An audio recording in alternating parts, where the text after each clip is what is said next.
All right. Hello, my name is Johnny Cash. It's not really. I was just pretending. Anyways, alright. Hope you're having a good day. I have been having a lovely day. And I wanted to show you a couple of things, but before we do that, let me get into it with today's posts. The first one that you see on the screen right now was suggested by Jim L. And it was Alfred Hitchcock directs Traffic.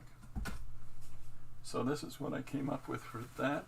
If you can, hi Linda, if you can, do your very best Alfred Hitchcock impression, right? Just give yourself that moment to try to read it. Good afternoon, my name is Alfred. If you can do that, just hear Alfred Hitchcock in your head as you read this. Hopefully, it'll give it that little extra bit of secret sauce. So, this one was fun. This is the one that I started drawing yesterday in ballpoint pens. I took a bunch of index cards, and for those that weren't here, these are index cards. Okay, and so I got some of these at a local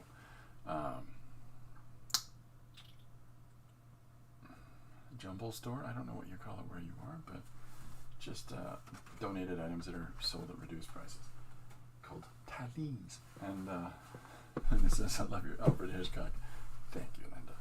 I loved Alfred Hitchcock growing up. I don't know about other people, but I feel really fortunate to have had the opportunity to watch, and I have, all of Mr. Hitchcock's films. I absolutely love Alfred Hitchcock's films. All of them, 14, I think it is, 14, 15. And because there's such a body of work there in a very specific, clean style of storytelling. And I think it had a pretty solid impact on me. And then in addition to that, when he started doing his Alfred Hitchcock Presents program, and I used to love it, watching him walk up and stand in his own line silhouette. And I really went out of my way to find out the behind the scenes of that before they released it, and that was that somebody traced him on a pane of glass, and then they really cleaned that glass, and so at the beginning of the program, he would walk up and stand in front of the, and walk up to the point on the stage where his mark was, which corresponded to the pane of glass beside him that had his silhouette on it. And I always thought that was just absolutely brilliant. Anyhow, so being able to channel a little Hitchcock is fun to me. But I tried to get some of the way he little dips into his introduction, and then right in the meat and potatoes of what he wants to talk about. And I always loved that. And then he would always end it with a silly pun, like when there's a bird sitting on the set beside him, and it's clearly a fake bird, and then over the course of the shot switching, they replace it with a real bird. And I always thought that was so awesome. Anyhow, so this is the finished page for that, and the finished art is ended up being all busy, and so this is all these index cards that are attached together in order to make up a page with all these fun directional changes in the lines. And yeah, I just enjoy silly things like that. Hiya, Ann, how you doing? Welcome aboard. I saw you streaming earlier, Ann. I wanted to come in and check in, but I just could not get away from the things I had to do, so I'm going to watch it later on today. I always enjoy your streams, Ann. So the other thing I posted today is 10. So I'm cheeky today. I use the word tense for 10, and because 10 is in there, but I also put a ruler up there that has 10 inches on it. I guess. But for those that are fans, hi Paula, for those that are fans of this band, they'll get it immediately because of the image with the hands. But for those of you that are not, people are going to start gossiping. Paula says. For those of you that don't know the band, they come from Seattle. There's your big hint. And look for a band cover from one of these Seattle bands, the 1990s, and you'll figure out who these guys are. Okay. With that in mind, I got a couple things I want to show today. I got a little bit of a book haul for folks to take a look at, and then we're going to try something a little bit different. If for those on Patreon, by the way, I post the original art on the page. I post the original art for each one-page story. On Patreon, and one of the things, I got a couple things here. Here's the growing stack of original postcards that I'm scanning and putting the text on, that I think I need to figure out what I'm going to do with these silly things. Paula says, Chris, do you gel plate? Yes. I would love to see you doing this. Okay, well, I think I need to do a special stream for that, for sure, because I enjoy gel plating, and I need to do some more because I cut mine all up to make the pages or the postcards that and I've got printed postcard deets on the back of each of these. So I chopped up the jelly plated images that I had prepared. So I'm gonna have to do that. I'll figure it out. I'll get it done this week. Okay, so here we go. I got a couple things I want to show you. If anybody from the jam that I run once a month in London here turns in, I was trying to talk about the illustrations of Dante Alighieri's Divine Comedy, Divine Tragedy, and this Gustave Doré did a whole load of lithos here, these plates, and so this I picked this book up a long time ago that has all of these illustrations in them, and just absolutely gorgeous work that he's done here, and I can't get over these pieces enough. But I was talking about, so what these examples, what I was talking about is how this is him adapting visually poetic piece.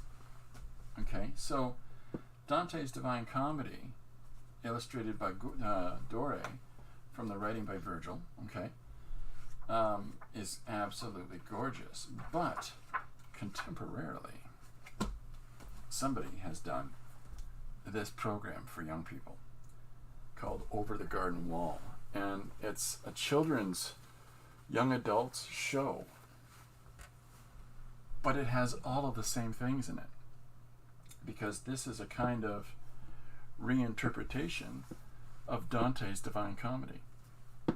And I thought that was so interesting to me, because honestly, where people find inspiration is can be pretty diverse, the things that inspire them. And so we were talking about interesting shows that that people might have not realized what they really were, and this is the best example I could think of, is that this children's cartoon, Over the Garden Wall, is the Divine Comedy. And so at one point, so here he is with his guide. Here the two brothers are, and then there's a little bird that flits in and around hither and yon, and this is meant to represent his lost love that he's searching for, and she's always elusive. It's so good. It's so good, and but I felt that was interesting, so I thought I would show people that and see what their thoughts were, and if they're familiar with this work at all. And if you're not, I highly recommend you look up the etching work of it's etchings, not lithos, Gustave Doré, because this is mastery right here. This is absolute mastery of light and dark contrast. So also, I was just enjoying this morning, and this is this really fun book about the series The Time Tunnel from the 1960s, and just talking about how, you know, there's TV Weekly's little advert, but it's all this behind the set stuff, and it has its comics here. You know, it's just based on the show. That's what this primarily collects, but it talks about the production stuff here as well, and I love this. I absolutely love this stuff. Paula says, "Oh, my hubby has this book. It's so good," especially if you're, you know, or a fan of the show, because it there's so many shows that seem to be just sort of taking the idea that they put forward here and just sort of just reinterpreting it different ways. Stargate, you know, Quantum Leap, all these shows owe an awful lot to The Time Tunnel, you know. So anyhow, I was just really enjoying reading that this morning, so I thought I'd give you a quick show. Now, let me get this overleaf off.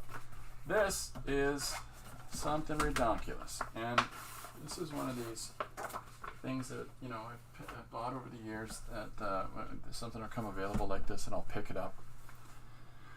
This is about Star Wars, yes, but not necessarily in the way that most people think about Star Wars. This is production footage of all of the models that they have made of all of the spaceships and doodads and throughout the films. Oh, there you go. Paula says her husband collects Fritz the cat. Nice. Mr. Natural, all that stuff, yeah. I've got Bakshi's films. I'm a huge fan of Bakshi's work. And, you know, a real provocateur, but somebody who really truly channels the 1970s for urban animation vibe. Anyhow, so this book is, it's just images of the models that they used in order to make all of these special effects and spaceships. And like these are fellas standing on this set that is supposed to be this mountainous range with hot lava and everything, and there's guys that you know, jump about and fight in this area. I find stuff like that phenomenal, that people can have this attention to detail in order to create these things. Here's some of their alien guys and monsters and robots, and just such a wonderful degree of imagination. But when you're looking at things to inspire you like this, that will include stuff in there like fantastic, just technical shapes, you know, like you've got to draw some, if say a job or even just a suggested page I'm working on calls for some kind of large gizmo or you know, technological whatnot, I'll think of things like this, where it's just these parts and how these parts relate to one another. Now, I'm not interested, again, in the whole of the object when I'm doing that, but you can look into this part of it and take so much inspiration from that. You know, like, okay, so this is a really cool thing of this landing ship coming out of a bigger spaceship. But look at this business in here. Look at this. These are the things that when we're watching films and television programs and things like that, your eye is meant to follow the movement, or to follow the direction of movement that the camera represents for you. But I'm one of those people that is just so looking for all of these bits. They're called greebles when they put these little bits of ephemera, on something in order to just populate the shape of it to make it feel more natural, or in the context that it's meant to be. So I tend to always look for those things. As interesting as this whole thing is, look at this business. This is a purposeful representation of things stuck together. Do you remember the Fritz movie, Paul? I've got it over there on that shelf, ladies. I'm a big Bakshi fan. I have almost all of Bakshi's films, including Seaskin that he has, and he's very much a provocateur. But of course, easily for me growing up, my favorite was his Volume 1 of The Lord of the Rings. And I really wish that he had been unable to do the entirety of it. But there's a funny thing. The Rankin and Bass guys, their animated part of that was they did The Hobbit, The Lord of the Ring, all those really bad songs, and we're going marching. It's clearly made for children. But when they did so they did The Hobbit, and then they concluded The Lord of the Rings with a slight little bit of overlap from where Bakshi's film left off.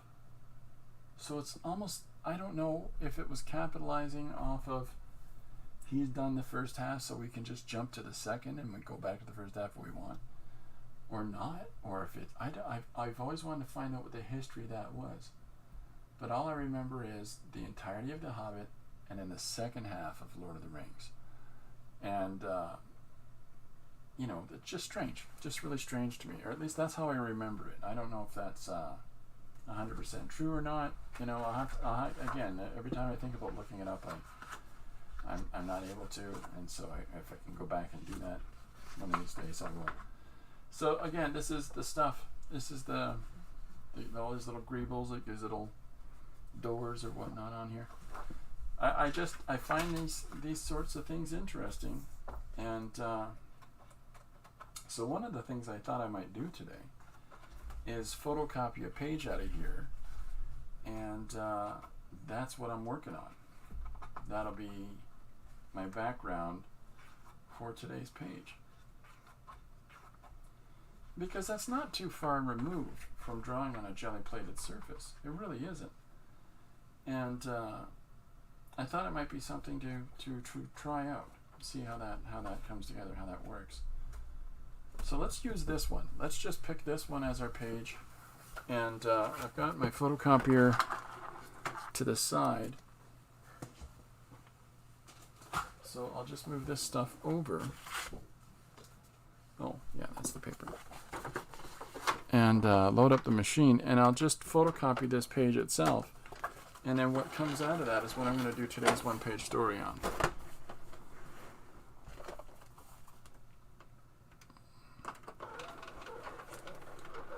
This is my 100,000-year-old photocopier.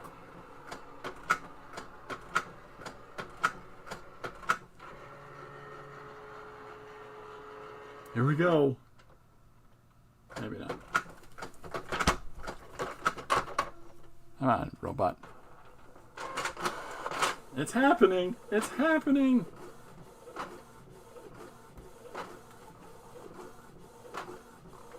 Hopefully it's not going to be too dark, but even if it is, that's fine. We can use that too.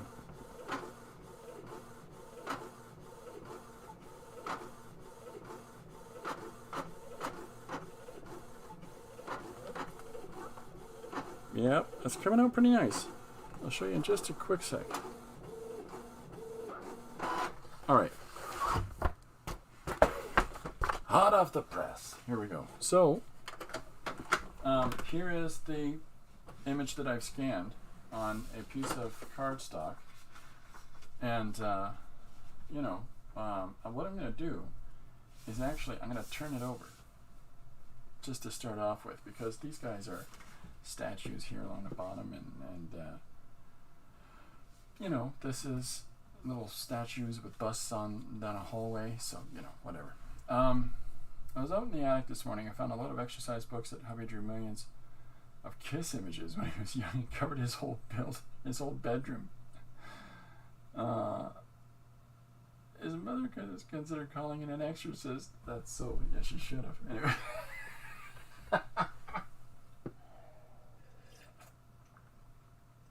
Paula, if I can ask you a question, did your husband want to rock and roll all night and party every day?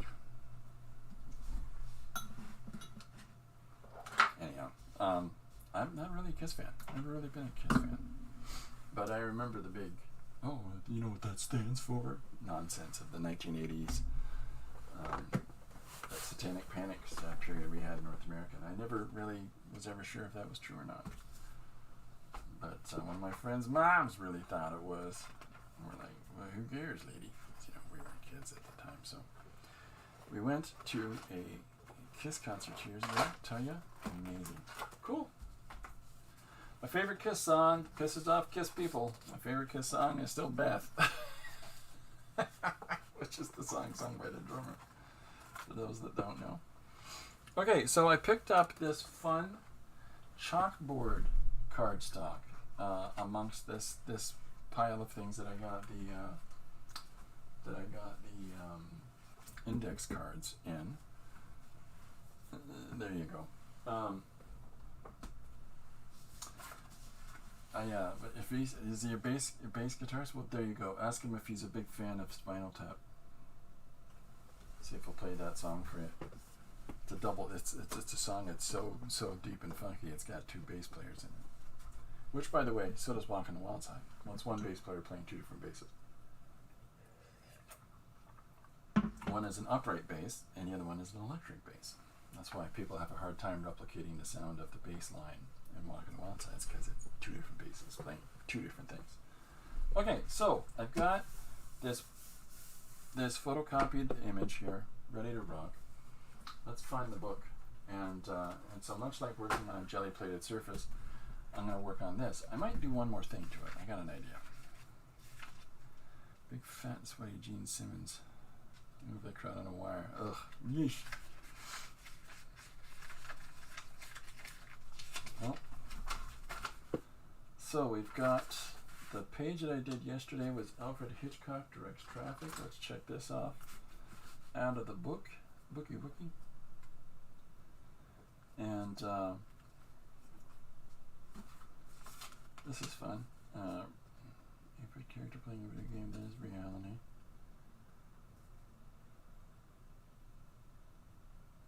Today in Robot News, I gotta do that one at some point this week. I'm just looking through the suggestions, and there's so many. We need a one-page codpiece extravaganza.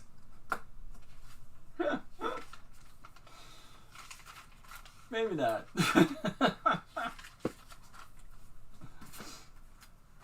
I'm writing in the book. I have to. One page.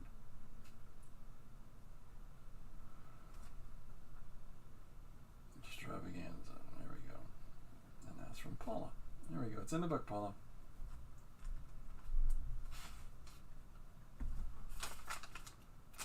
All right. So, it was really nice having my granddaughter on yesterday. She had a lot of fun, and there's something to be said for that, like to be able to spend time with a young person like that, and there's rafters, tree, and snow. The lovebird, a silly one. Okay, I got one. This is from Susanna. It's a lovebird. The lovebird. Exciting and new. A silly one, because those in love are usually sillier. Oh, then good habits than usual. Did Corbin give me any flack for having Lily in his place? No, Corbin has been, he had a cold for a while, and so Corbin has been sleeping an awful lot, and, which is fine. Okay, so, alright, yeah, but welcome aboard, Jim, by the way. Oh, that's very nice of you. What a sweet young lady Lily was, yeah. She's a great kid, and, you know, I can't get over how much these kids are growing up. Okay, so, the lovebird, a silly one. Those in love are usually sillier than usual. I think I wrote usually down twice, didn't I? I'm just going to take the one of them out. Alright, so, this is the photocopied image from the model making book of Star Wars that I showed you. I thought maybe we'll photocopy something out of there. And I was thinking about that yesterday. Okay, so I've got to draw the lovebird, I guess. Now I've got a couple of different ways that we can do this. Because I want to use some of this paper in there as well, right? But let's start with working directly in our surface here. I'm looking for a white pencil. This will probably help if I do this. Oh, pencil? Pal. See how that works? Yeah. Alright, so, yeah, let's draw the lovebird. Let's start right here. And that's not going to show up at all. Try not to use Postcards on a regular basis here. Let's just... Yeah, we'll do this.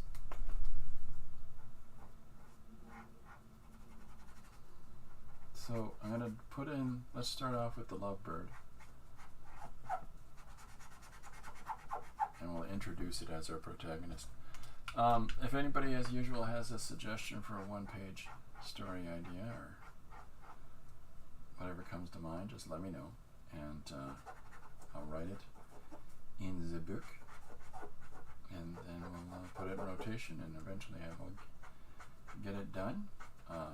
You know, we've got a fair amount that have been coming in, so that's all right. Nothing wrong with that. So last year I did 358 one-page stories in addition to the other stuff I was doing. So I did about 500 pages last year. This year, so far, I'm this is 205, I think. This is one page 205. So it's going good. I'm really appreciating all the suggestions that are coming in. This could make an awesome image on a gel plate. Sure, yeah. Yeah, you do that. But I already started doing something on this one, so.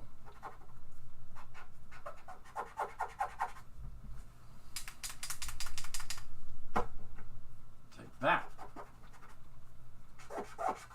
So this is me drawing the lovebird. And gonna have his head off the camera. I don't know if anybody can figure out who the lovebird is yet. One pager, open night night. This isn't a Posca. This is a Acme. You know how that works out for my friend Coyote. But I abuse these pens a fair amount, so. So here's our first image coming in now. And then now that I got this sort of flat layer down, I can start adding some more hits of value here. So this is the lovebird. Those in love are sillier than usual. Okay, I'm going to write that suggestion down in just a second, Jim. Thank you for that.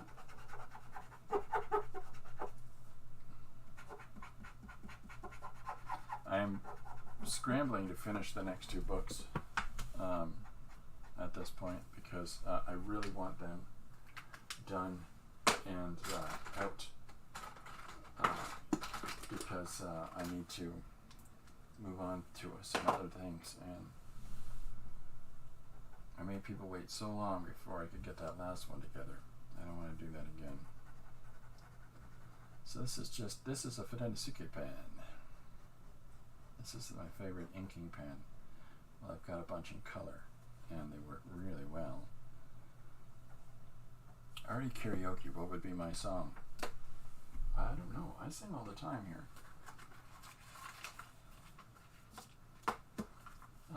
How about I've got a brand new pair of roller skates. He's got a brand new key. And as deep as I can make my voice go. What is that? Open mic night. That's too fun. I'll give you a hot second to think about how I would apply that. Spoiler alert. It's going to involve a lot of dudes named Mike. What would be my favorite Artie karaoke song? That's a great question for everybody. I would need a power ballad. How about the Scorpions? So you can do that whistling part and the French part and annoy all your friends. I listen to the wind of change. Yeah.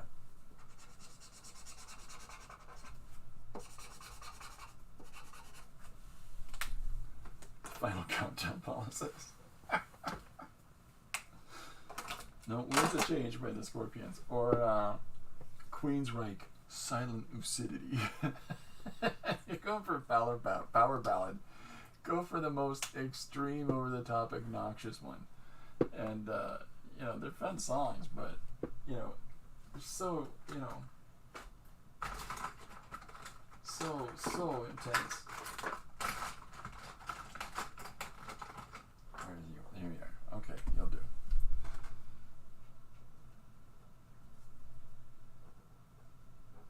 The final countdown, and a friend of mine, he took one of his parents' reel-to-reel that he found to school, and he'd recorded a whole bunch of music on it that he'd found at their house as well.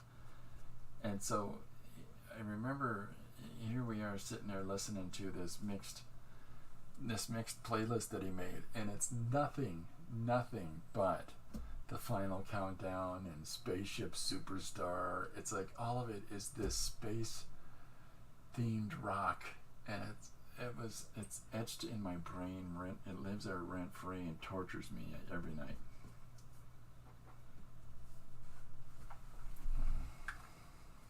I'd also do a cool Galley Kitchen Rainbow since you've been gone.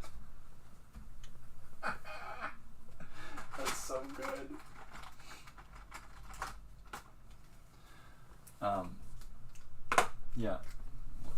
To torture the kids, we'd go on road trips and duet Air Supply.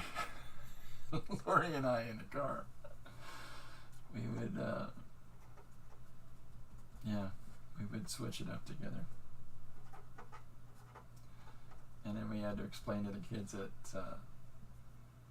is this like a married couple? And I remember having to explain to the kids, nope, there's two guys that write songs together. And you could just see the kids go, what?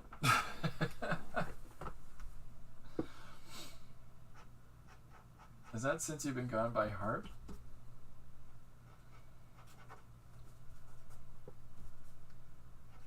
Okay, I'll write it down, Paula.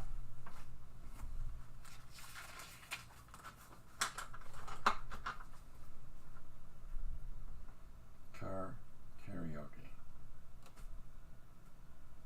Paula, that's a good one. Okay, so here is our lovebird. And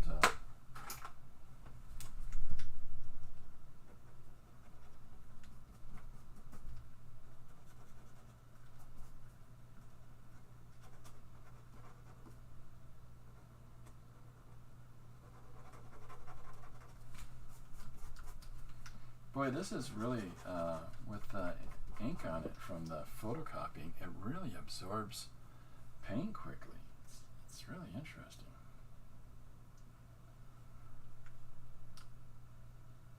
There you go. Nice. There's something that kids will never understand today is the absolute conscious effort of on the part of backup dancers from Motown songs. I mean, there's all kinds of backup dancers and things today, but it's not the same thing as backup dancers in Motown songs, because they've got whole choreographed routines, especially those backup dancers / singers that would have to do every now and then come in and go whoop whoo, and then they got occupy themselves the rest of the time.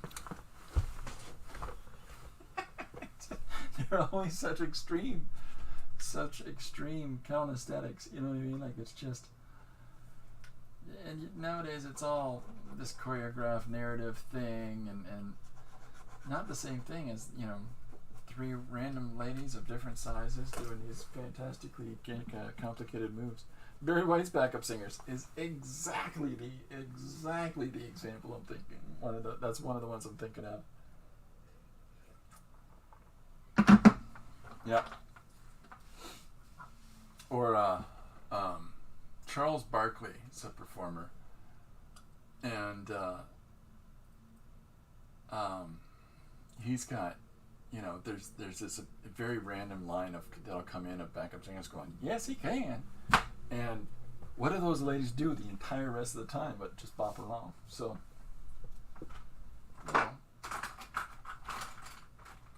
I think that that would be far more interesting to me. Like all the single ladies where Beyonce is doing her best Fosse dance, that's good, but I mean, it's not the norm. It used to be the norm, is what I'm saying. Hi, Chris, welcome aboard. Oh, yeah, I think you're marking now, aren't you, Chris?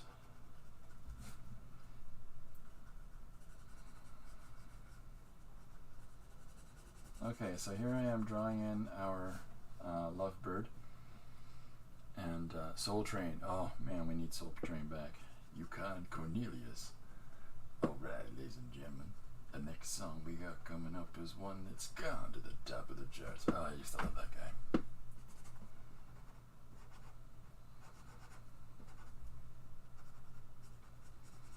Because what was real about that is that the kids on Soul Train, they were doing real hip, cutting edge and cutting moment dances from, you know, the streets. Like, they're just some of that stuff that was on there was really interesting stuff that people were performing out while listening to stuff in the street corner, stuff like that. It's so cool. Far more authentic dances than the stuff that, you know, they were teaching in dance classes in school. Saw Jungle Boogie on there one time. It just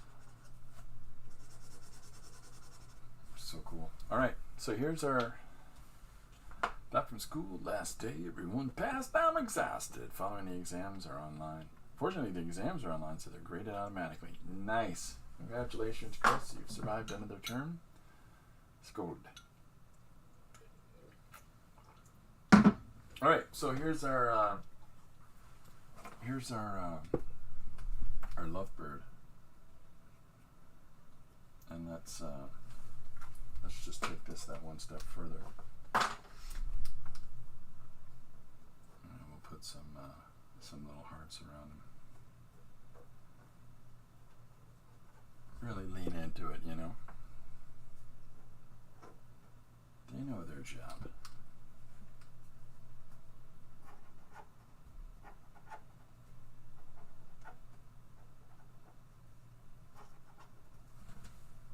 Okay. Alice Cooper, school's out for summer. I think officially at this point, everyone understands that Paula is constantly rocking out in her kitchen. It's to the extent that all of her cookies are shaped like guitars.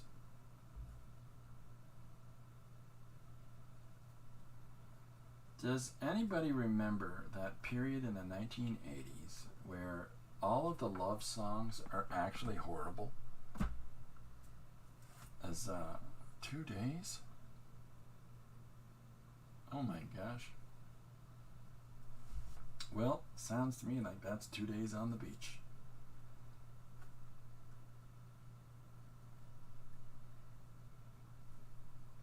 Does anybody remember how songs in the 1980s they all sounded like love songs, but they were actually, there was always something a little bit debaucherous around them, like there's that All I Want to Do Is Make Love to You song by Heart, and it's about a woman having an illicit affair with some dude she meets on the street because she and her husband want a baby. And she runs into him years later and says that the guy notices that the kid's got his eyes. Oh no. Okay. At least for 2 weeks of rest, I'll be officially part of the permanent staff on August 1st, so I'll be required to be there 4 hours a day. Congratulations, Chris. That is awesome news. So you are officially permanent staff at the school now. Good for you. Congratulations. That's an accomplishment. There you go. Okay, so here's the lovebird. That I don't know if anybody can figure out who he's based on.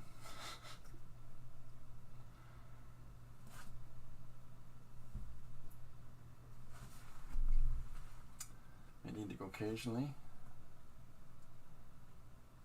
Who remembers the last school disco and the slow dances? I do. Oh my gosh. Okay. Did anybody was anybody in school at the right time to do slow dances to Stairway to Heaven? And how many people had a relationship where somebody just didn't cop out before the end of that song? Because that song's ridiculously long for a slow dance. You know what I mean? Like,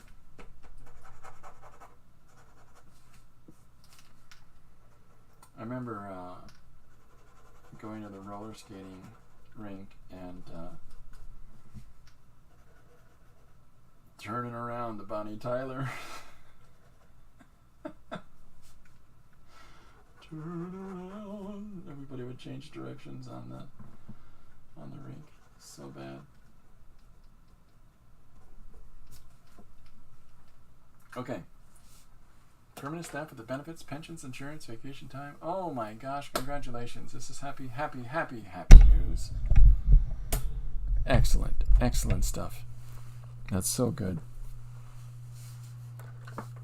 Or slow skating to Total Eclipse of the Heart. Not just that one, but also to Betty Davis' Eyes. That song is so wrong. Anyways, Teddy Pendergrass, you got. Anyway, excellent. Charles Barkley that I mentioned. I think it's Barkley.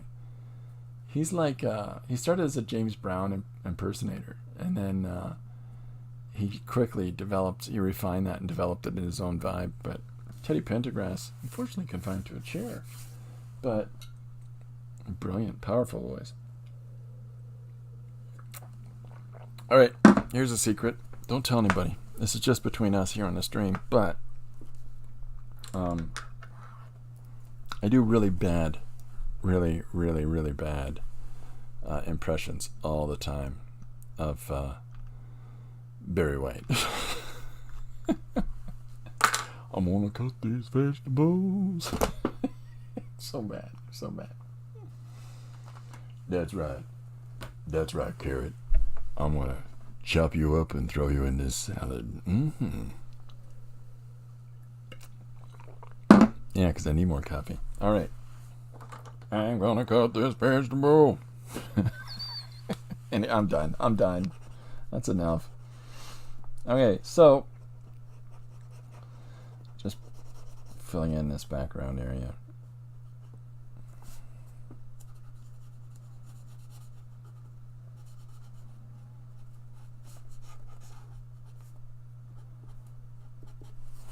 All right. My darling, my first, my last, my broccoli. Yeah. Okay. So this is our first panel. So the suggestion for today, he said while looking it back up, is the lovebird. Those in love are sillier than usual, which is so true. All right, so let me see. How do I want to do this? Why don't I'm going to mess with this one a little bit. So I got another piece of paper here. I'm going to try some different things. So I got this thing of Crayola pencils, which aren't always the best, but it's nothing but flesh tones. It's the whole rainbow of flesh tones. And yeah, really excited to use these. So I'll start with an intermediate. And I'm going to draw on here, and then I'm going to cut out. How about Al Green? Oh yeah, come on. You know, Al Green's one of the greatest. And I still love his duet with Annie Lennox. Anyways, so okay, so what I thought I'd do is, because there's this sort of fancy hall in the background, I thought I'd draw Michelangelo's David, and then cut it out. That's not a good enough pencil for people to see. Cut it out and put it in this over top of this background, and then I will do a smaller version of him in this hallway. But I want to jump right over to drawing him in pencil crayon, and the first thing I do is break the pencil. I went to he just wanted to buy some food and fruit, instead of black drawing pens jumped into the cart. They do that, the monsters. They're like, hey, don't forget me.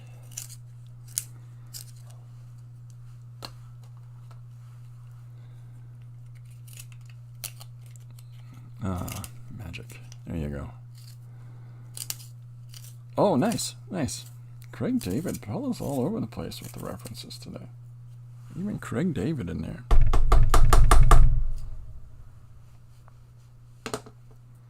Nobody touches Barry White for that romantic music, though. As much Al Green, everybody else is great, but as far as it goes for dudes, right? Like, I mean, for ladies, there's a whole boat of singers, but for fellas want to sing along with Barry White. They just do. You know? I seldomly, I think, will you ever see them do it seriously. Like, you know. But because I think dudes enjoy going, that's right, girl. I'm going to come on over there and chop that broccoli up. You know, like, I'm so dumb.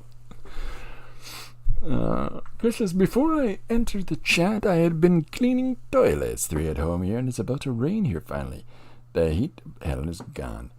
You could have just put those toilets out in the rain, Chris.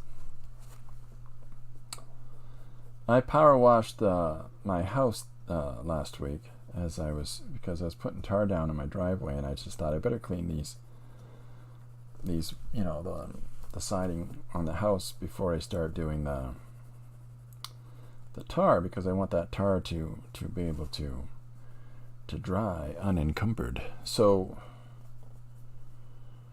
and we got a big thunderstorm now. So great, that worked out really well. I could have been spending more time with putting tar down. Could have put more down. As it stands, I wasn't able to get it all done. Okay, so what I'm doing for our young lovers is that I thought, taking an idea from this hallway of statue bust that I'm using, I'm going to use statues to portray the romance here on this story. So our first candidate is Michelangelo's David. If only I were Jean Grey, I just watched the X-Men movies with Hugh Jackman. Oh yeah, there you go. There was an extra scene at the end of that first film where the Hugh Jackman's character steals the motorcycle of the guy with the red eyes, and so this additional scene of him going, hey, he took my bike. I had a really this one customer that would come in and spoil every single film, and so I told him that, did you stay till the end of the scene of X-Men? Because there's this to the end of the credits, because there's this additional scene. And he said, no, I didn't stay for that. And I went, well, you missed it. There's a really cool scene at the end of that. I hadn't seen the film at that point. I had no idea if there was an extra scene or not. How would I know? And this is before it was to be taken for granted that there's always extra scenes at the end of the superhero films. So he went back to the theater and he watched, and he came back, and he, of course, immediately spoiled for everyone that the additional scene I just mentioned. But I told him that that's not the one I saw. Maybe it's different locations in town have different, end credit scenes. But I saw one where Xavier and Magneto were playing chess in a park, and so he goes back to the theater, to a different theater this time, and watches it there. And it's the exact same ending at that one. And I'm like, oh, okay, well, I don't know. Maybe just luck of the draw. Ask one of the people the next time you're at the theater if there's a specific way to find out which ending it's going to be. Remember, Clue had 3 different endings. And so he did. He went and paid for a ticket again and went to this... and he would always harangue the staff in the first place. But he had it on good authority that there were multiple different endings of this film, and the staff knew nothing of it. So then one of the staff came in to see me at the shop and told me that this whole thing, and so that the staff keep trying to catch the ending, the ending of the film each time, and they're all bothering the projectionist and trying to bribe said projectionist so that they'll tell them if which ending he's going to play. And he's like, I don't know what you guys are talking about. So at that point, I've got numerous people all trying to catch one of the different endings, and I've made up a couple more at this point as well. Yeah, I'm just a monster, an absolute monster that turned it into a free-for-all of people. Even staff at the theater were trying to catch that there's multiple endings, and there weren't. I didn't even know there was one. But that's the way it was back then.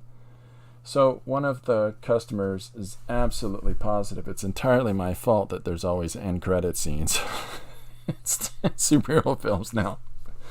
It's because, people in London, Ontario, so many people kept going to see multiple showings of these things to try to catch the other endings. And, you're welcome. I guess. If you like that kind of thing. Hate this. Wait a minute.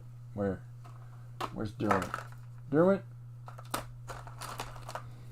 Oh, yeah, you do your job.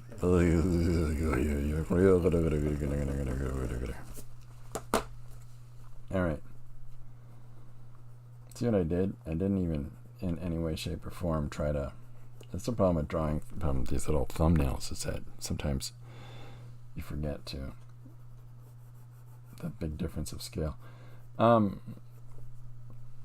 people that spoil are horrible. I you know what I get a kick out of is the people that do these reviews and then have to feel compelled to have to tell an audience of a film that they're reviewing from 1985. Spoiler. There'll be, the key details of the ending of this film given away at the end of this review. And it's like, this is a really old film. Chris says, that's the first time I've seen you erase something. Yeah, I got mad there. It seldomly happens. Usually I just go right over top of it, right? But I'm a giant fuss guy today. Fussy baby. Generally I don't erase because I'll just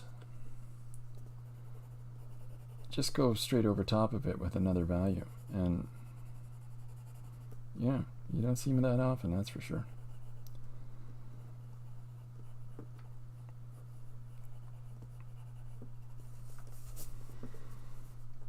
Anyhow, here's this crazy kid.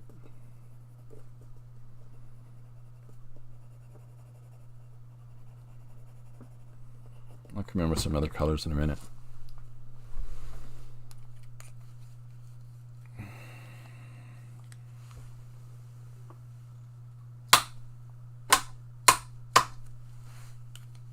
Oh, I hate when erasers go.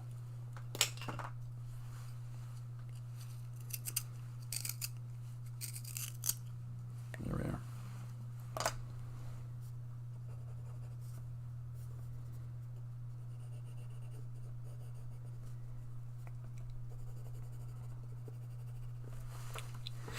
Okay, so here's this. So we've got our lovebird here, and I'm drawing this head of Michelangelo in here very poorly, so that we can have him as one of the two different youngsters that are going to be violently attacked by the lovebird. Maybe not. Let me tell you an anecdote. One of the students I taught this summer lives across from my house, and I had not noticed. Oh no. I've had young people come up to me and say, hey, Mr. Runsman, how's it going? It's good. How about you? It's good. And then they'll just start talking about, what they're doing and things like that. I'm like, that's cool. And I have no idea if they know me from the store or if I, visited their school and talked to them about, storytelling or whatever it is. Or if they're a friend of one of my kids when they were little. There's only one young person that comes up to me and just gives that away immediately. And every time she's just, he taught me art when I was like in grade 6. And it's like, that's the only one that does that is this one young lady. Well, she's, I think, 30 now, but it's funny that I can't imagine what a regular teacher gets. At the very least, I would hope that at least you get a better context for where it could be from, but, right? We're in the same house condominium. Luckily, she had covered all the required courses, so I won't have her in class again. She's studying medicine. Oh, excellent. Well, it could have been worse. You could have found out during class that she came over and knocked on your door and said, what was this that you meant during this lecture? What is this assignment again? I'm on my home time. Okay, so let's come in with some more colors here in a second.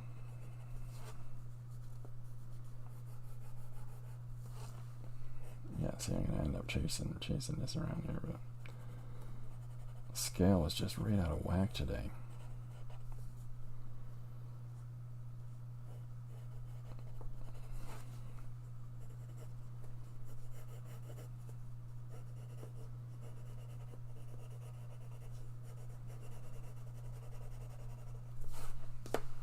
All right, what do I got? I got bunch of colors.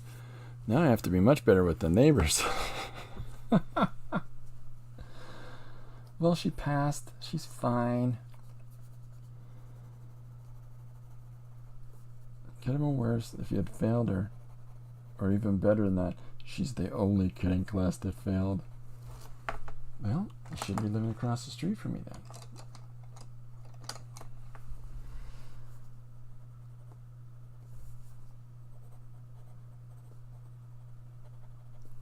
So here's a fun thing that I don't know if a lot of people realize.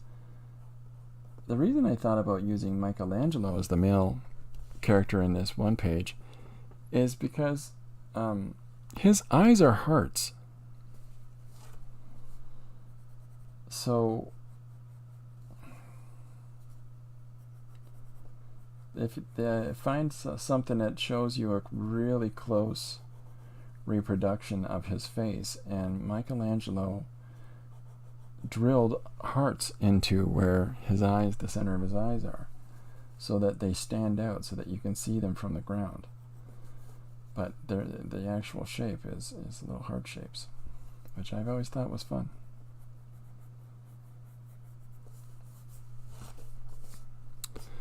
You know, schools are radio station alleys. Students recommend teachers every semester on their Facebooks or TikToks. Oh my. I can imagine some of the songs and bands that you'll get referenced. A friend of mine, they had a student who they did their year-end project includes nothing but Taylor Swift references, and because this friend of mine doesn't listen to Taylor Swift, they had no idea. And as they were marking these, and another teacher had stopped in for a second and went, "Uh-oh, you've got a Taylor Swift fan." They went, "What do you mean?" I'm like, "These are all Taylor Swift song lyrics." It's supposed to be a poem. So that changed that mark. Silly rabbit.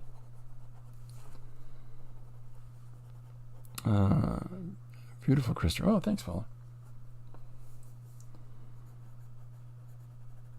So I'll do him, and then I'll do a female statue as well, and then the whole we'll have the two of them go on some kind of date where it's going so well, and then he'll suggest that hey, we could go fly kites, and then you'll realize that the Venus, is it the Venus of Willendorf that doesn't have arms? It's not, or is it the de Milo? It's not working. I don't know why I'm trying to do that.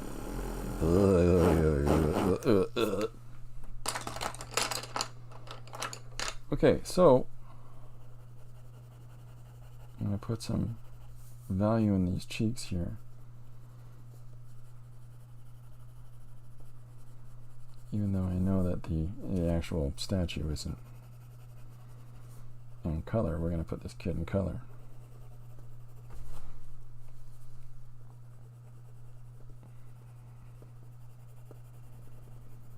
So Lily finished her whole dolphin painting yesterday and took that home with her.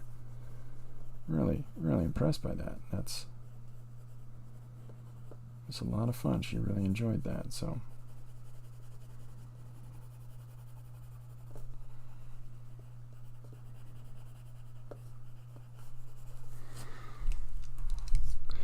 Paula, there's a teacher whose students name him Titanic. They do not work at all in his class. He's been given Best Teacher Award this year. Very unfair, of course. I'm strict enough, but never been the best. It's a popularity contest, those things. Hiya, Susanna. Susanna, we're doing your suggestion today. The Lovebird. Those in love are sillier than usual. That's your suggestion, Susanna. Thank you for it. So, okay. Yeah, that's the popularity contest thing of who's the kid's favorite teacher. Of course it's the one that lets them get away with, the least amount of application in a classroom. This teacher was awesome because he took us on that bus trip to whatever, Who's your favorite teacher and why? Mr. Johnson let us all get tattoos in class. Oh, he's awesome. You know.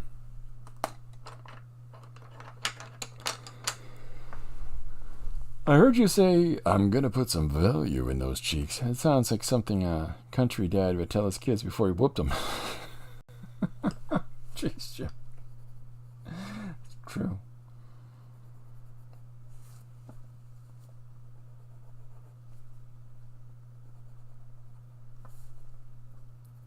So yeah, the eyes on the Michelangelo are actually little hearts drilled into the eye.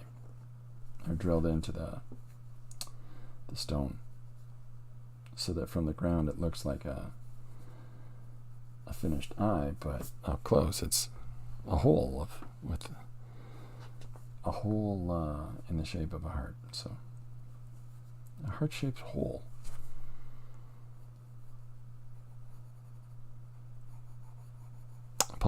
Susanna says, those in love are crazy people, or crazier. Yeah.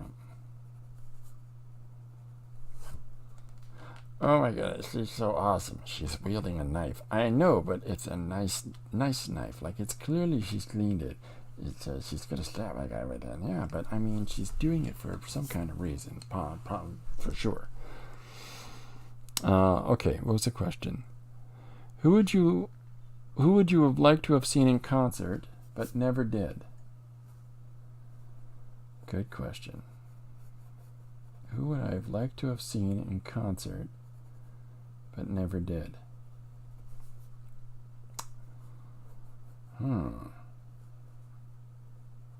Stardust Cowboy. It's a good question. Chris says, Queen, Michael Jackson, ABBA, Duran Duran.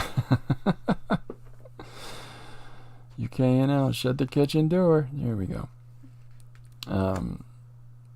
Queen. Paula's agreeing about Queen. Yeah, a lot of people think they've seen Queen in the last so many years. It's not Queen. If there's no Freddie, it's not Queen. It's like, they found somebody to replicate Steve Perry. The thing a lot of people don't realize about Journey is that it's had 4 singers. Steve Perry was just one of them. It would have been interesting to see Boston before this singer passed away. And a powerful voice.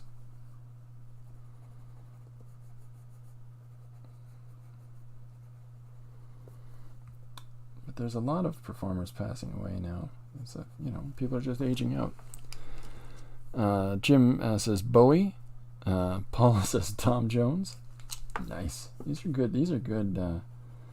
The Stardust Cowboy reference that I dropped is Ziggy Stardust is based on a rockabilly performer who was really into the avant-garde, and his name was Stardust Cowboy, and so the whole look for Ziggy Stardust is based on this guy. And it's, if you're thinking you're getting kind of rockabilly standard music, he was kind of eccentric. So, it's like, "I'm the eye of a tiger, woo!" Just crazy music. Yeah, I still can't. I still couldn't watch those bands with different singers. Just couldn't do it.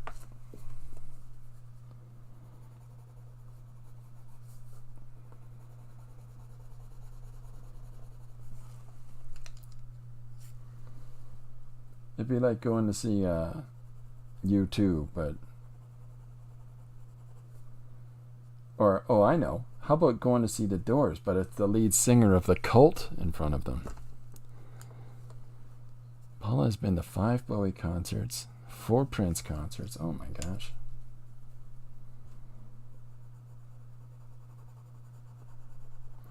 I don't know. If I'm going to go to a concert, I want it to be... I want the performance. I want the whole... I want it to be... Meatloaf. His whole theatrical stage performance thing. I wanted something just over the top and crazy, because you're going to a concert, you're going to a show. You want to have something that just stands out there and just blows your mind.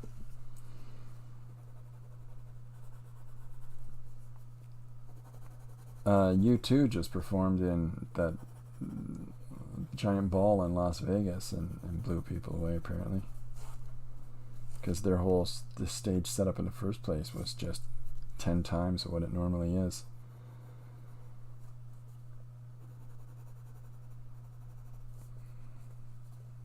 That's a good question.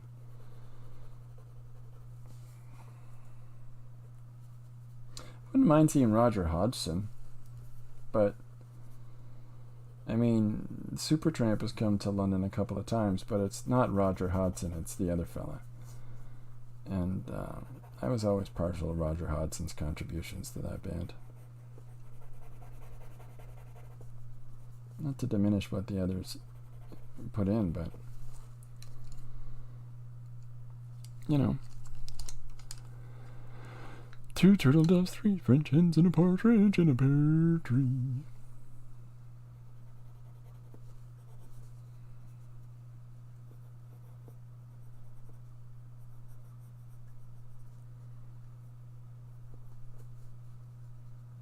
It's a good question, though.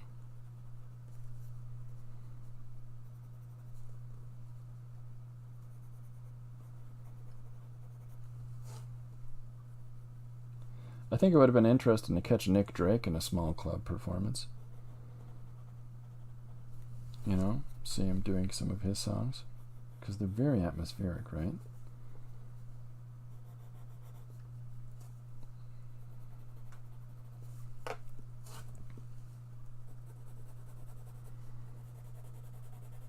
I'm getting carried away with this, putting way too much time into this one image. Let's wrap it up, Runciman. Come on, get on with that drawing there, you kookaburra.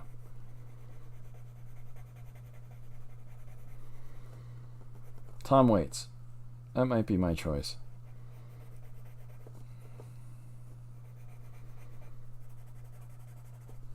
Maybe I would have always enjoyed to have seen Tom Waits.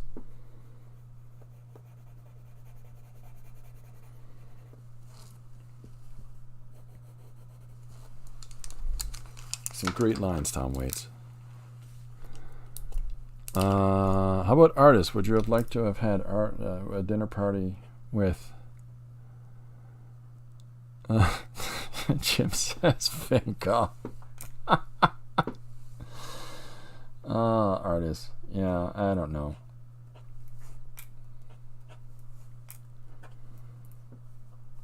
I'm not sure. That's the problem with artists. They're a touchy bunch.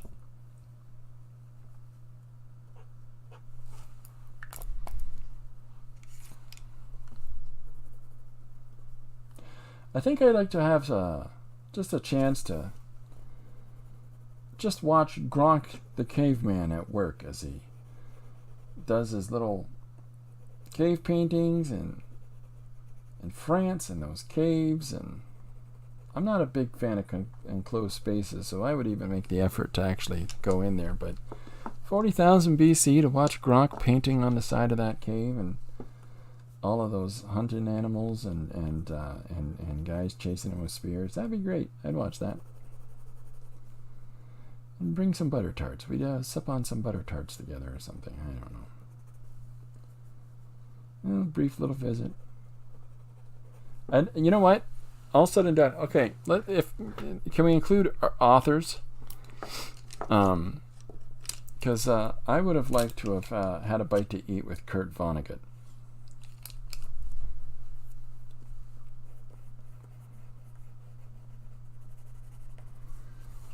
You know, Vonnegut, Orwell.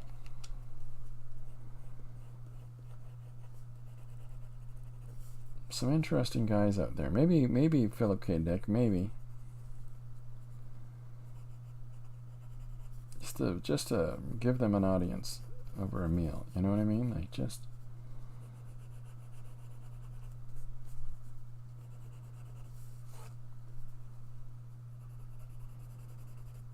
So I think there's a lot to be said for the wisdom in some of their works.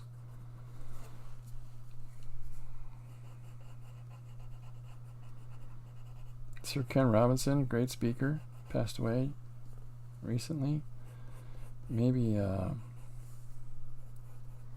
hang out with Malcolm Gladwell. He's another good writer. But artists are crazy. They're just crazy. I don't know if you necessarily want to spend time a lot with some of the, especially the big popular artists, because I got a feeling they're a bit kooky. Okay, so let's get this finger in and then on to the next.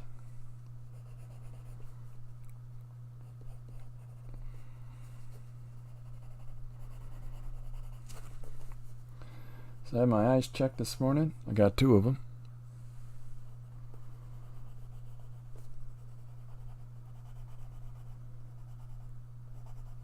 He said, which one's this one? A or B? Which one is clearer for you? C or D?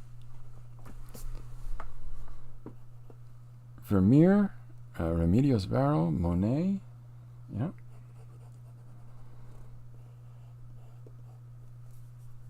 Lots of cool painters that Trish's listed off there. Oh, wait.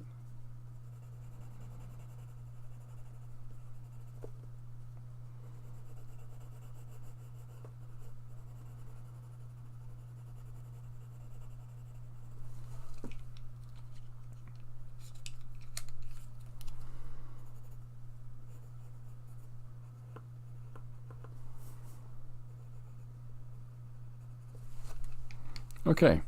Yeah, that's a fun one. That's a fun question to ask. Thank you for asking these questions about who would you like to have lunch with or go see in concert. And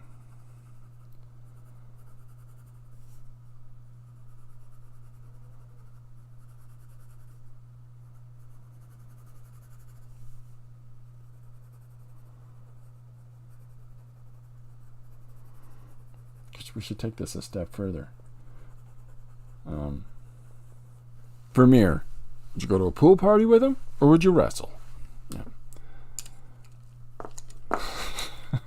Jim. I have hung out with this guy. I'm so great.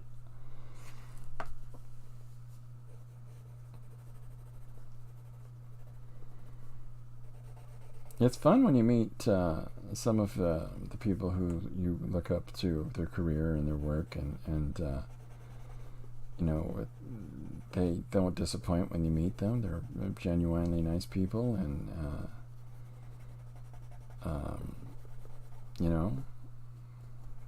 Jim Shooter, the fella who's done the quote for my book, super cool guy to hang out with. Whereas unfortunately other industry professionals, you meet them and you go, oh boy, somebody has been drinking their own Kool-Aid. Neil Adams was a riot. He used to, you got a lot of people come to see you, and he'd look at me and go, it's good to be Neil Adams. Jim says, I'm kind of a big deal. Said in a meal girl's voice. I'm kind of a big deal. There you go. All right, so here's our first one done. And let's get on to do our next character.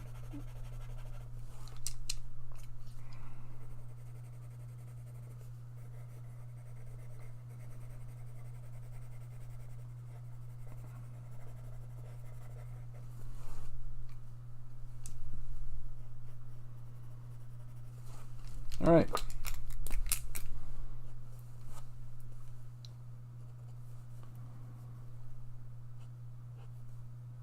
Just putting a little bit of. I'll do that. I like to put little accent points.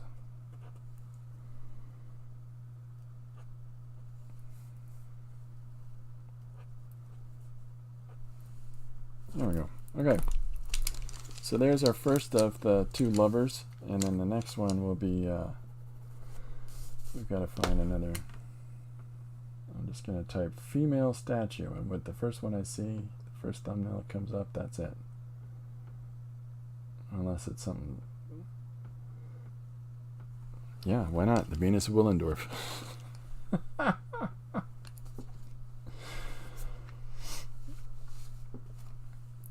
Unless it's some contemporary piece. Oh, what now? Okay, what is this? No, I don't want to do a modern one. Okay, here we go.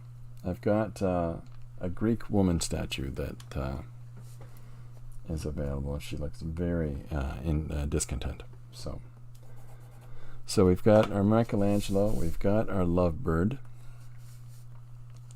So here, I'll do this right now.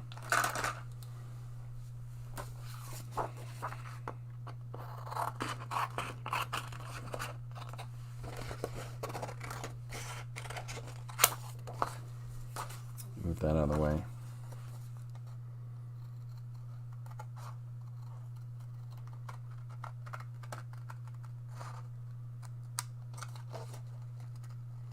So I'm really kind of going out and trying some different things today.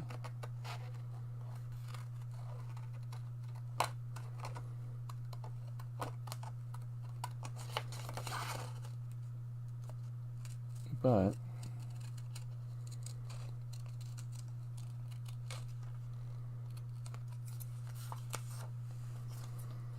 this guy's got some great hair. I used to have great hair.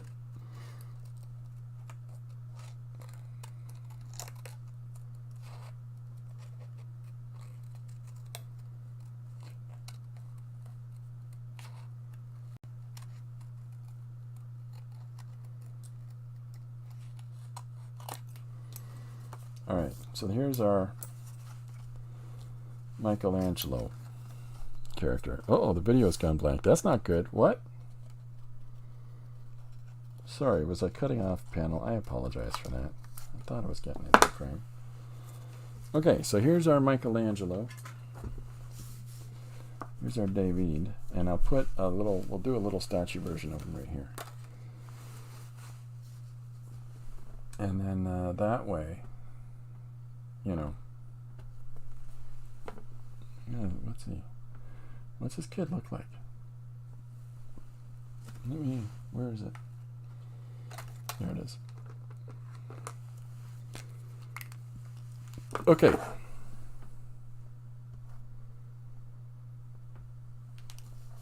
So I'll put the statue. I'm just trying to find a thumbnail of the full statue. This is good enough. I don't care anymore. All right.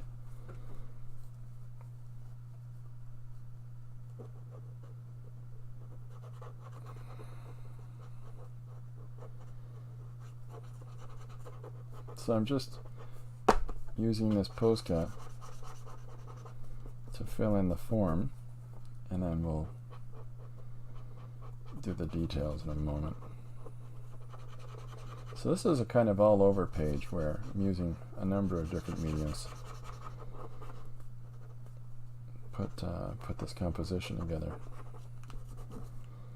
That's fine.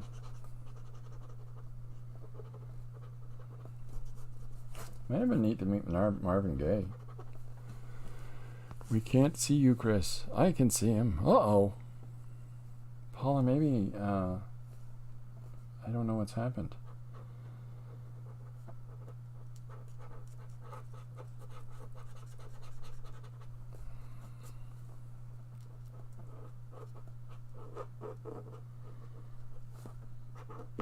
Okay, so there he is. That's him. That looks just like him.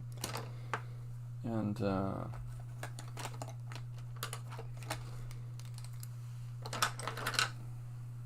see, is pencil crayon going to work in here? Yeah. I'll show you. This doesn't make an awful lot of sense what I'm doing right now, but I'll show you. Just 2 shakes of a lamb's tail. It's the tail of a lamb. Catch the rest of breakfast. Thanks all. Thanks so much, Paula, for coming and hanging out with us. All right.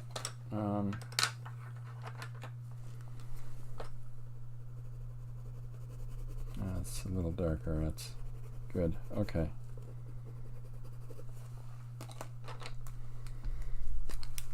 So I'm going to put in some of the details. Let me. Is that zoomed in? That's zoomed in already. Have a great day, Paula. And his nose there. I'm going to get his cheeks. He's very cheeky. Try the meal.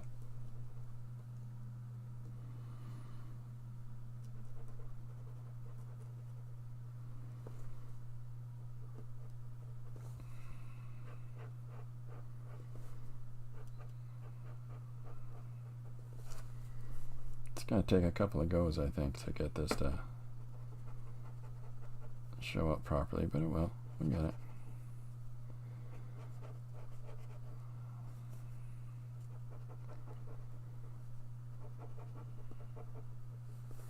Hopefully he's starting to look a little more like David here.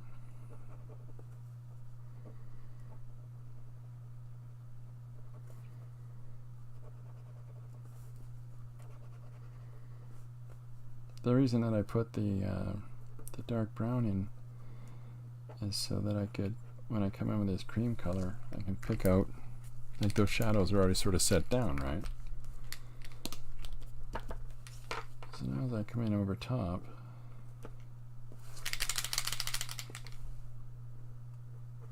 you know what? You doing it, pal.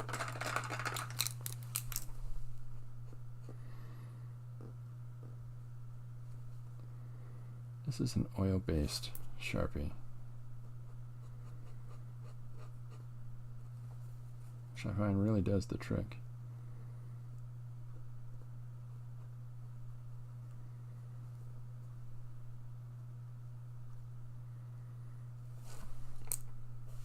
It's a little washed out. Sorry. Let me see if I can cut the light back just a little bit. No, that's way too high. There we go. Hold still. You too. There we go. Okay, so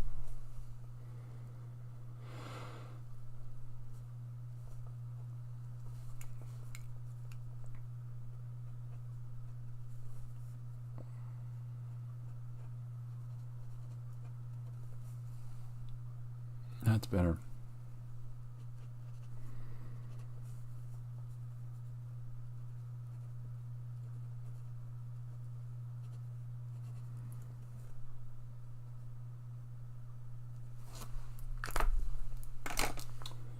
I'll let that dry for a second.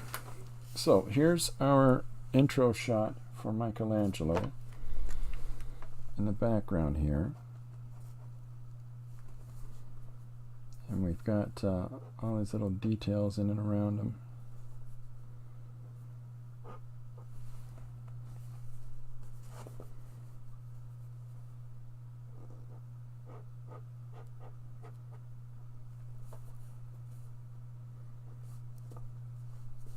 Clean that up in a sec. There we go. Love your David. Oh, thanks.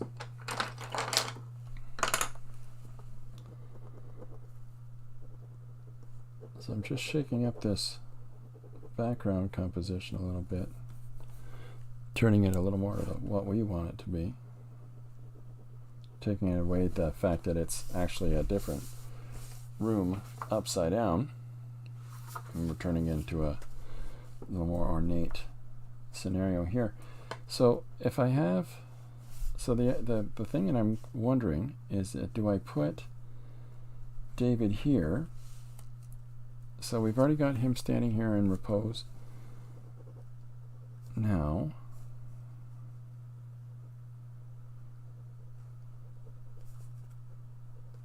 so we'll cut, whoops, I'm so sorry, I'm doing it off panel, I apologize. So here's his arm coming in. So these little darkened areas that I put in earlier now, ideally they're starting to look more like the shadows in his arm, you know.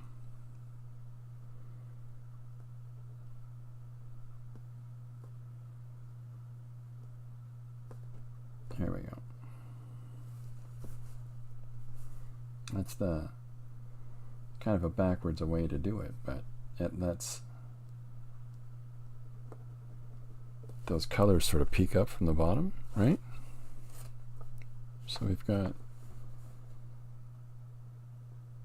him coming in now.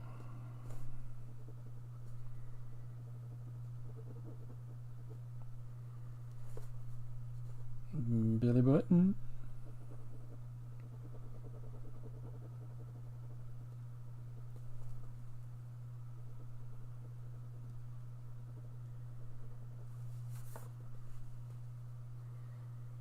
There we are. All right.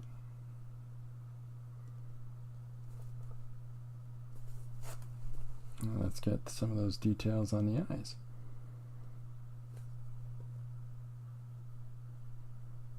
He's got the dreamy eyes.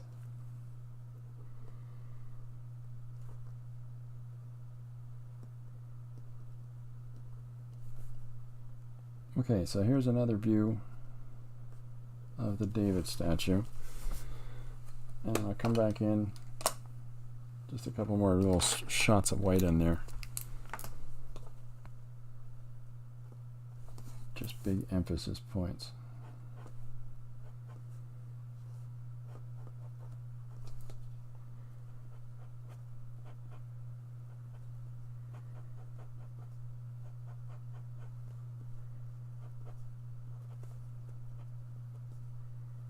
Just to give him a little more form.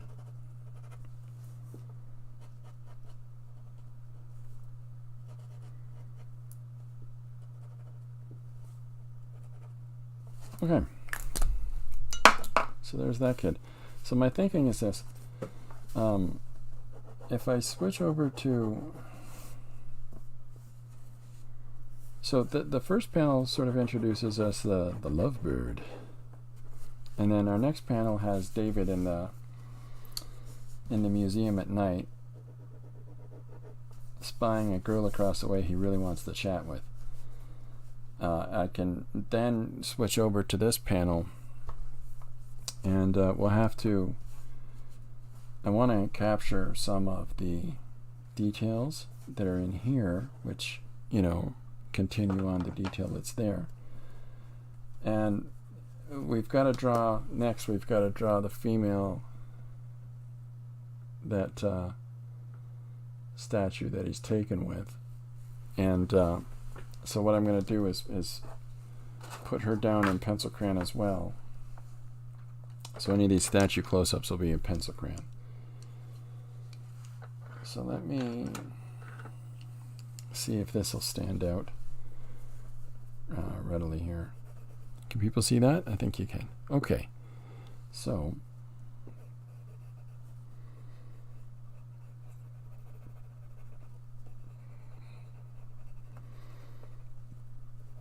I like a lot of the old statues because there's such emotion in these faces that, you know, recorded for all time. But the care and consideration that each blow into the stone represents for the sculptors means that they really put some clear focus into how they were going to represent that person's face, you know. So I'm going to be drawing pouty face snooty girl is the one that he's taken by.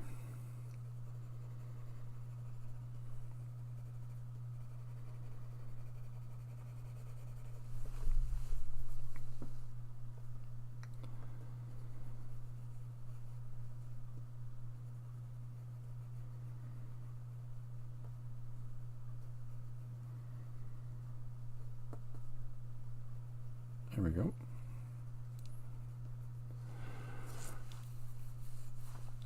And let's just say invite Paula there.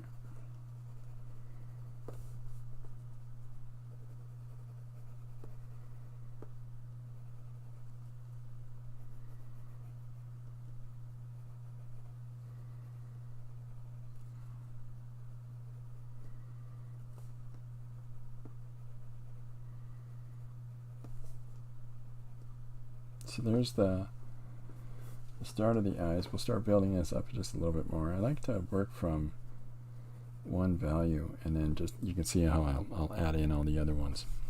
But how you doing?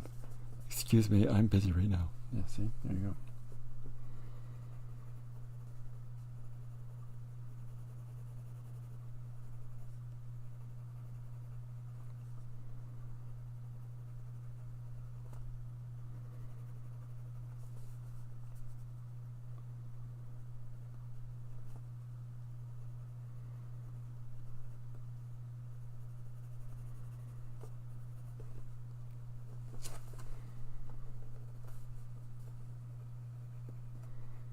Get her hair in here. She's gonna have that crazy Greek Roman, curly hair.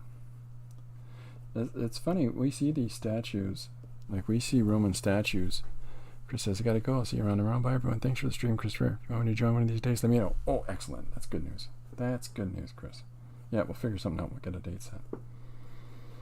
All these Roman statues and Greek statues that we see in museums that are all just the color of the stone were actually painted in these really opaque and garish colors to try to emulate the breath of life into them. And I always find that so interesting. And then when you see people do the colorized versions of them, we're like, oh, horrible. It's terrible. It goes from being this refined Greek classic culture thing to just tacky, it's, and yet that's the intended view, like the intended look for them. So it's like, that's what we do with historicity. We want to look at it on our own terms, right?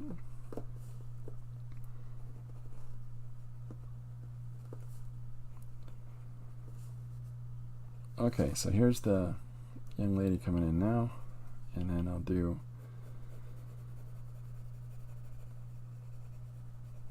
some more depth to it. Add some more values in here. What time are we at? We're at 1:37. A few more minutes, folks.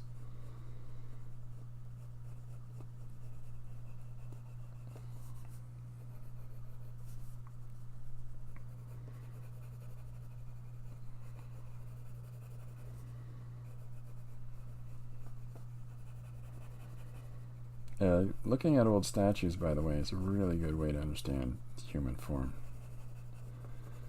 Not modern statues. There's no rhyme or reason to a lot of those, but look for, if you want to look at idealized form, a lot of these old Greek, Roman statues have these real intense evaluation of really representing actual physique of people. Now, some of it is hyper attenuated. It's sort of like everybody's in perfect shape, but there's the folds and a lot of the different approaches that they take to studying really give them a good handle on how fabric works and how flesh rolls. And some of the really good ones, like there's I'm trying to think what the piece is for Michelangelo, one of the sculptures that he did.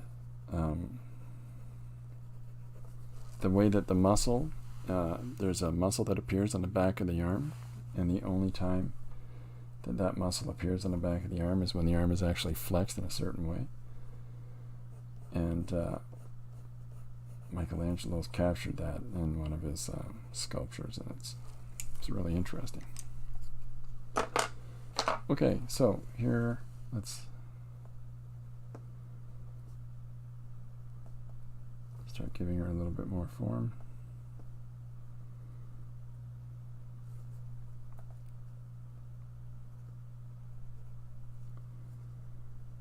The eyes, it's the eyes that you always want to make sure you've got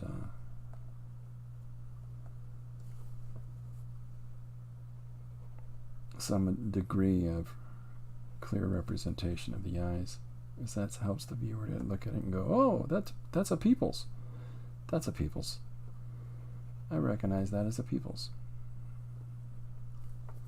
Because they recognize the pupils. Anyways. That's the uncanny valley thing. If it's almost there but not quite so, it doesn't work. It becomes, not desirable. It becomes the opposite. It becomes a little bit of a distaste. When people see proportions that are just off, it turns them away from it. So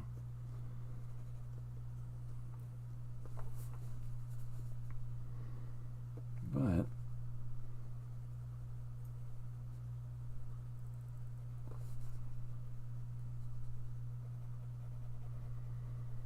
starting to get some of her snooty emotion in here now. Go the snooty. See the snooty lady. She's like, I can't even believe you guys right now. Why doesn't our table have wine service?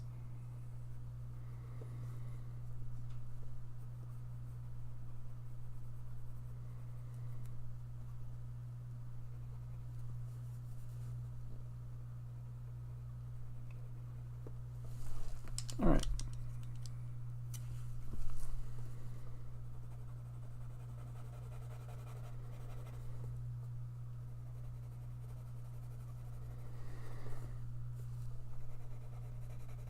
And the color is going to pick up a little more clearly when I scan it, so.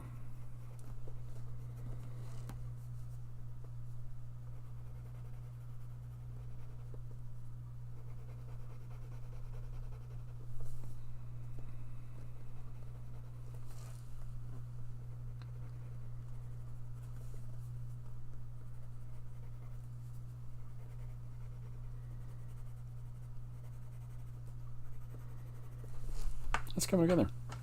What time are we at? 1:42.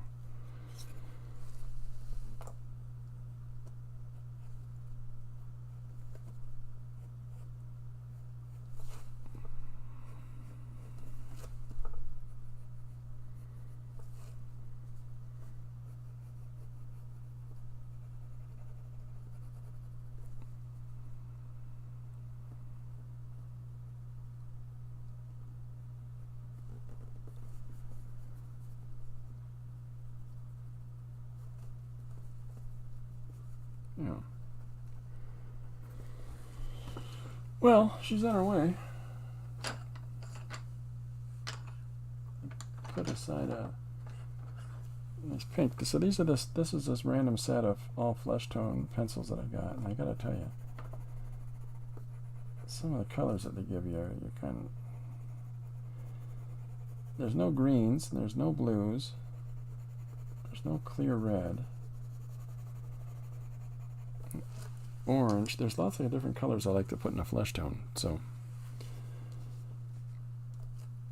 okay, so here's my idea. So here he is eyeballing this statue that'll be, whoops, I'm sorry, in the foreground. And then we're going to cut down to this panel where he's like, I think she's so great. I wonder if I could take her dancing one day. Yeah, it's going to be silly. Let's be honest. And the lovebird of happiness is going to come along and shoot him with an arrow so that these statues can not go dancing anyways because they're statues. So, just an idea. I'm going to flesh out a little more, but we got a good start today. So this is a photocopied page from a book about spaceships and things. And then we've got some acrylic drawing going on in here, and we've got some pencil crayon drawings of some of the statues that we're going to incorporate, and just do a whole bunch of different mixed media jazz and combine it all together and doo-da. So this will be fun. Okay, folks, I think I'm going to sign out for now because I want to get a couple things done. But thank you very much, everybody, for coming and hanging out with me today. Tomorrow I have a special plan, and I look forward to showing you some really cool things. So if you're around tomorrow, please feel free to stop in and say hey, yeah, I've got all kinds of ideas right now that I've got underway. And so I think what I might be doing is incorporating some jelly plating in to these ideas. And so we're going to try that out tomorrow and see how it goes. It's been a hit and miss week for me with some stuff going on, so that's okay. We're on top of it now. And yeah, so anyways, if you're around, 2 o'clock tomorrow afternoon, stop on by, say hey. Thanks very much, everybody. Bye for now.